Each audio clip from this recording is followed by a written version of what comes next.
Good morning everyone. आज हम पत्रकारिता लेखन के विभिन्न रूप और इसके साथ ही लेखन प्रक्रिया यानी पत्रकारीय लेखन क्या है, पत्रकारीय लेखन के रूप क्या हैं, उसके अंतर्गत कौन सी विशेषताएं हैं, कौन से उसके प्रकार हैं और उसकी जो लेखन प्रक्रिया है वो किस प्रकार लिखी जाती है, यानी समाचार पत्रों में पत्रकारीय लेखन होता है या मैगजीन्स में होता है, उसका स्वरूप क्या होता है, इस पर आज की क्लास में हम चर्चा करेंगे और इसे समझने का प्रयास करेंगे। तो सबसे पहले आप सभी को पता है कि जो अखबार है यानी समाचार पत्र वो लोकतंत्र का पहरेदार है, जनमत निर्माण का कार्य करता है। तो जनमत यानी जनता के मत के अनुसार निर्माण करता है और लोकतंत्र यानी डेमोक्रेसी जो है उसका एक आधार है, पहरेदार है। तो समाचार पत्र के अंतर्गत वो हर चीज़ आती है जिससे लोगों को या लोग जो है वो जागरूक हो पाएँ और उन्हें हर चीज़ पता हो और वो अपने अकॉर्डिंग अपने अनुसार उसमें बहुत सी बातें जो हैं वो छपवा सकते हैं और बहुत से मुद्दे जो हैं वो समाचार पत्र के अनुसार या समाचार पत्र के रूप में लोगों के समक्ष आते हैं। तो लोगों से जुड़ा हुआ होता है जो सरकार और साथ ही लोगों के बीच में एक साझेदारी का काम करता है। इसी के साथ अखबार पाठकों को सूचना देता है, जागरूक करता है, शिक्षित बनाता है, साथ ही साथ मनोरंजन का दायित्व भी निभाता है। यानी बहुत से कार्य एक साथ होते हैं समाचार पत्र में। आप सबने देखा है कि किस प्रकार चुटकुले होते हैं या पहेलियाँ होती हैं और जागरूक करने या शिक्षा देने संबंधी भी बहुत सी बातें होती हैं और सूचना देने का कार्य तो मुख्य रूप से अखबार या समाचार पत्र करता ही है। पत्रकार इस दायित्व की पूर्ति के लिए लेखन के विभिन्न रूपों का प्रयोग करता है। लेखन के विभिन्न रूप कौन कौन से हैं और उसे किस प्रकार लिखा जाता है उस पर आज हम चर्चा करेंगे। तो पत्रकारीय लेखन और सृजनात्मक लेखन। तो आप सृजनात्मक यानी क्रिएटिव लेखन। तो पत्रकारीय लेखन जो है वो इसका संबंध समसामयिक और वास्तविक घटनाओं और मुद्दों से है और जो कि सृजनात्मक लेखन है उसका संबंध कल्पना शक्ति व स्थान से है। तो पत्रकारीय लेखन यानी हमारे समाज में घटित होने वाली हर परिस्थिति व वास्तविक घटनाएं मुद्दों पर आधारित है।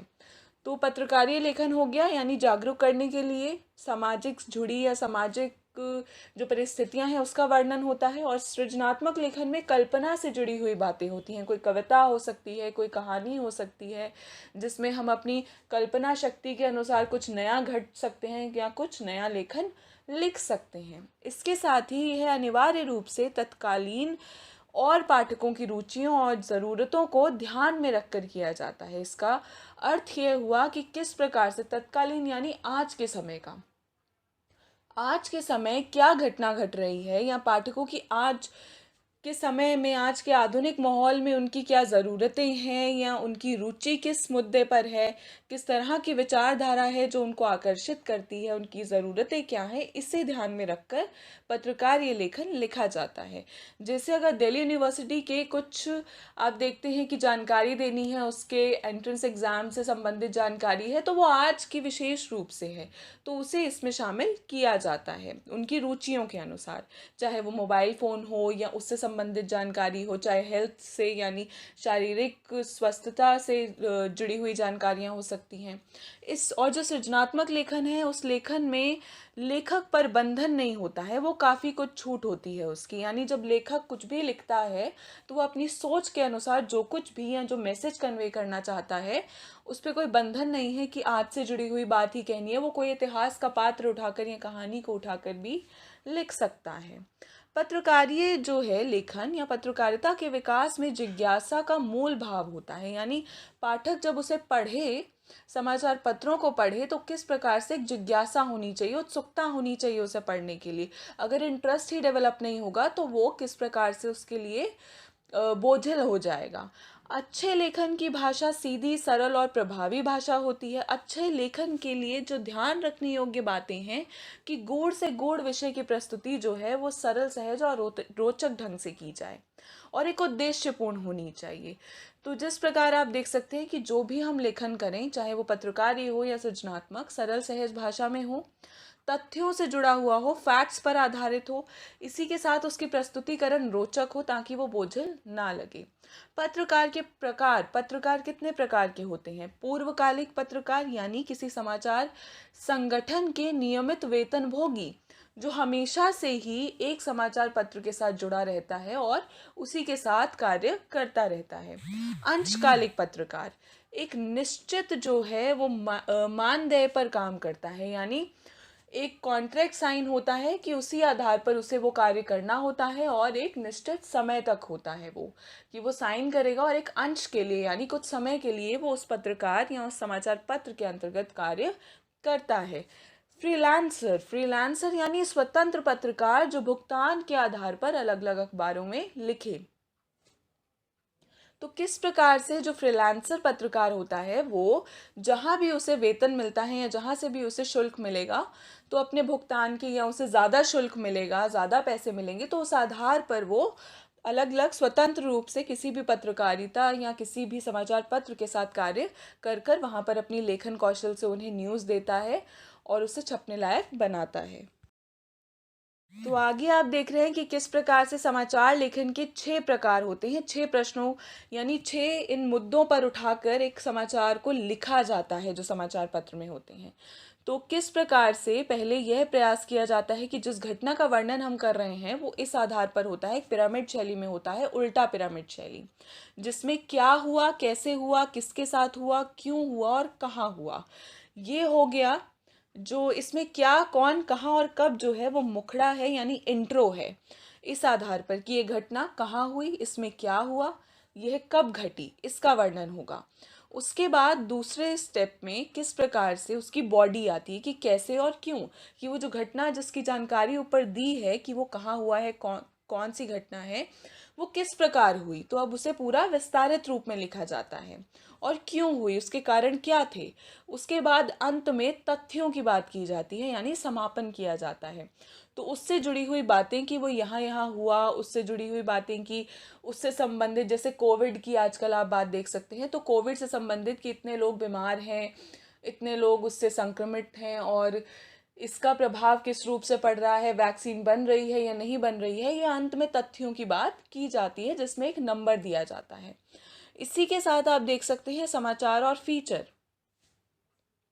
जैसे समाचार जो है वो कार्य पाठकों को सूचना देना है और फीचर में हम सुव्यवस्थित सृजनात्मक ढंग से भी लिख सकते हैं, यानी फीचर लिखते समय हम उसमें अपनी क्रिएटिविटी को दिखा सकते हैं, हम अपनी बात को लिख सकते हैं। लेकिन जब हम समाचार लिख रहे होंगे या उससे संबंधित कंटेंट लिख रहे होंगे तो हम उसमें अपने पाठकों की को केवल सूचना देंगे, जो मुख्य जानकारी है वो उसको देंगे।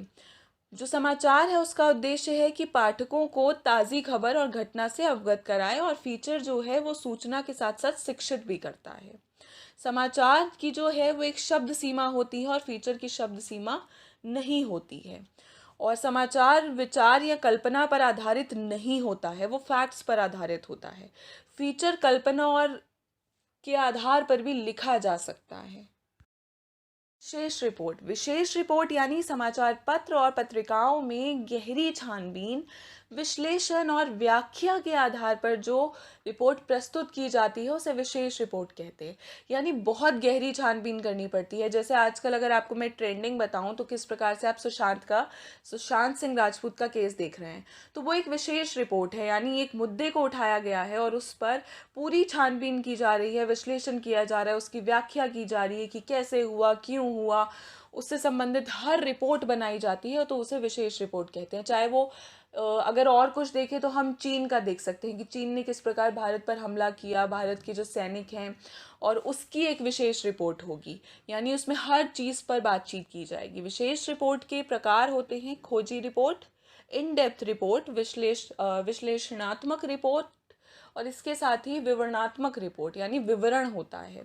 तो खोजी रिपोर्ट में यानी सूचनाओं और तथ्यों की छानबीन की जाती है और जनता के समक्ष लाया जाता है, जिसे आप स्टिंग ऑपरेशन भी कह सकते हैं। और इन डेप्थ रिपोर्ट में हम देख सकते हैं कि सार्वजनिक रूप से प्राप्त तथ्यों, सूचनाओं और आंकड़ों की गहरी छानबीन कर महत्वपूर्ण पहलू जो होते हैं उसको सामने लाया जाता है। यानी डेप्थ में जाकर उस रिपोर्ट को खंगाला जाता है, उससे संबंधित हर जानकारी को प्राप्त किया जाता है। विश्लेषण किया जाता है यानी एनालिसिस किया जाता है। घटना या समस्या से जुड़ी हुई हर बात का विश्लेषण किया जाएगा, व्याख्या की जाएगी, पूरा एनालिसिस किया जाएगा और फिर उसे प्रस्तुत किया जाएगा। विवरण यानी समस्या का विस्तृत विवरण। तो जो समस्या है उसको लंबे चौड़े पन्नों के साथ लिखा जाता है, उसको समझने का प्रयास किया जाता है, उसका निष्कर्ष निकाला जाता है। आमतौर पर विशेष रिपोर्ट को उल्टा पिरामिड शैली में लिखा जाता है, लेकिन विषयानुसार यानी टॉपिक के अनुसार उसे फीचर लेखन या फीचर शैली का भी प्रयोग हम कर सकते हैं उसे लिखते हुए। तो अब आप देख रहे हैं कि जो विशेष रिपोर्ट है उसकी भाषा कैसी होनी चाहिए, सरल, सहज, आम बोलचाल की भाषा होनी चाहिए। विचार परक लेखन क्या होता है? विचार परक यानी विचारों से संबंधित होता है, टिप्पणियां होती हैं जब हम डिबेट्स ऑर्गेनाइज कराते हैं। जैसे अखबारों में संपादकीय पृष्ठ पर प्रकाशित होने वाले संपादकीय अग्रलेख और टिप्पणियां विचार परक होती हैं। यानी किसी मुद्दे पर बात हो रही है और लोगों से या जो संपादक है उस अखबार का यानी एडिटर जो है वो अपनी विचार और अपनी टिप्पणियां भी उससे संबंधित बातें भी उसमें लिखी जाती हैं, लोगों के रिव्यूज़ भी लिखे जाते हैं। संपादकीय को अखबार की आवाज़ माना जाता है, क्योंकि संपादकीय किसी व्यक्ति विशेष के विचार नहीं होते हैं। संपादकीय का दायित्व है संपादक और उसके सहयोगियों पर होता है, इसलिए इसके नीचे किसी का नाम नहीं होता है। संपादकीय के जरिए अखबार किसी घटना या मुद्दे पर अपनी राय प्रकट करता है। तो संपादकीय क्या है? यानी उस अखबार विशेष से संबंधित किसी भी घटना पर कोई व्यक्ति या उस अखबार का जो मालिक है या एडिटर है या कोई और वर्कर है, कोई भी कुछ निबंध लिख सकता है, कोई लेख छाप सकता है कि वो क्या सोचता है उस मुद्दे को लेकर या उस घटना से संबंधित, उसका वर्णन संपादकीय में होता है। तो उसको हम एडिटर कॉलम कहते हैं, जिसे संपादकीय लेखन कहा जाता है। स्तंभ लेखन, कुछ लेखक और वैचारिक रुझान लेखन शैली के लिए पहचाने जाते हैं। ऐसे लेखकों की लोकप्रियता देखकर समाचार पत्र उन्हें एक नियमित स्तंभ लिखने के लिए देता है। आप सबने देखा होगा कि न्यूज़पेपर के अंदर एक कॉलम होता है जिसमें एक विशेष राइटर जो है हर बार उसकी कोई ना कोई जो कृति है या कोई ना कोई रचना जो है वो छपती है, वो उसी के नाम से जाना जाता है। तो जैसे आप टाइम्स ऑफ इंडिया में देखेंगे तो द स्पीकिंग ट्री ऐसा एक कॉलम है जिसमें हर बार जब भी अखबार आएगा उसमें एक अलग बात, एक अलग विचारधारा उसमें होगी। वो लोगों की उस व्यक्ति को लेकर या उस लेखक को लेकर लोकप्रियता होती है, तो उसको एक प्रॉपर कॉलम दे दिया जाता है उस अखबार में और वह हर बार चुनाव किया जाता है और उसे छापा जाता है। इसके साथ ही संपादक के नाम पत्र, यह स्तंभ जो है जनमत को प्रतिबिंबित करता है, यानी जो जनता है वो क्या सोचती है, उसकी समाज के मुद्दों पर क्या राय है, वो अपनी जो राय प्रकट करती है उसे संपादक के नाम पत्र कहते हैं। यानी वो न्यूज़पेपर को अपने आर्टिकल्स भेजते हैं और बताते हैं कि जन समस्याओं से जुड़ी हुई उनकी क्या राय है, उन्हें क्या लगता है। तो इसमें जनमत से संबंधित बातें आती हैं। ये भी एक न्यूज़पेपर का कॉलम होता है। लेख, संपादकीय पृष्ठ पर वरिष्ठ पत्रकार और विशेष विशेषज्ञ किसी विषय पर विस्तार से चर्चा करते हैं। यानी जो न्यूज़ एनालिसिस वाले लोग होते हैं, जो पूरी तरह से विशिष्ट यानी पुराने पत्रकार होते हैं, जो विशेषज्ञ होते हैं और उन्हें स्पेशलिस्ट होते हैं हर चीज़ के कि किस प्रकार से, जैसे क्रिकेटर से या क्रिकेट से संबंधित जानकारी कोई रखता है या कोई फिल्म जगत से जानकारी रखता है, तो वो जो उसके विशेषज्ञ हैं वो उस पर चर्चा करते हैं, बहस करते हैं, अपने विचारों की प्रमुखता और तथ्यों के साथ उसे अपनी राय अपनी उस लेख में वो जाहिर करते हैं। साक्षात्कार यानी इंटरव्यू लेना, तो ये कैसा भी हो सकता है, किसी फिल्म जगत के व्यक्ति से हो सकता है, राजनीतिक व्यक्ति से हो सकता है, उससे जीवन से संबंधित बातें होती हैं, उसके कार्य से संबंधित बातें होती हैं, उसके गुण को दिखाया जाता है। तो आप सबने देखा होगा कि न्यूज़पेपर में कभी कभी किसी ना किसी व्यक्ति का इंटरव्यू भी आता है, तो उसे साक्षात्कार कहते हैं। तो आज हमने पत्रकारीय लेखन, पत्रकारीय क्या है, संपादकीय क्या है और किस प्रकार से कार्य होता है, और जो न्यूज़पेपर है उसके कौन कौन से कॉलम्स में क्या-क्या, कैसे-कैसे छपता है, कौन-कौन से पत्रकारिता के रूप होते हैं, इसे समझने का प्रयास किया। अगर इसमें से किसी भी विषय पर आपको कोई शंका हो, आपको नहीं समझ में आया हो, तो आप मुझे टेक्स्ट कर ये बता सकते हैं, समझ सकते हैं इसे दोबारा। और इसके साथ ही आप इसे समझने का प्रयास कीजिए, इसे पढ़िए और जो आपको असाइनमेंट मिलेगा वो आप कंप्लीट करेंगे और समय से मुझे सबमिट करेंगे। धन्यवाद।